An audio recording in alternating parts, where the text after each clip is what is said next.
ኳስ ውድድር የሚዘጋጅበት ትልቅ የሆነ ዓላማ አለው። ከዓላማዎች የመጀመሪያው ምንድነው? ተተኪ ስፖርተኞችን ማፍራት ነው። ሁለተኛው ወንድማማችና አንድነታችን ማጠናከር ነው።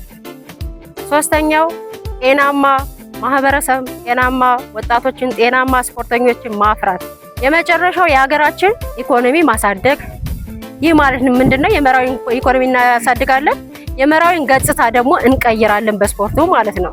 ውድድር ውስጥ አስኬዱ ስፖርታዊ ጨዋነት በተሞላበት መልኩ እንድታደርጉ ስፖርቱን ፍጹም ጤናማ በሆነ ሁኔታ የዚህ ከተማ አስተዳደር ወጣቶች እንደከዚህ በፊቱ ሲያደርጉት እንደነበረው ፍጹም ጨዋነትን በተላበሰ ሁኔታ ስፖርቱን ማስኬድ አለብን። ለከተማ አስተዳደር ተቀዛቅዞ የቆየውን የመራዊ ከተማ አስተዳደር ስፖርቱን ዘርፍ ከጎናችሁ ሆነን እያገዝናችሁ አይዟችሁ እያልን የጎደለውን እያሟላን እንሄዳለን ማለት ነው።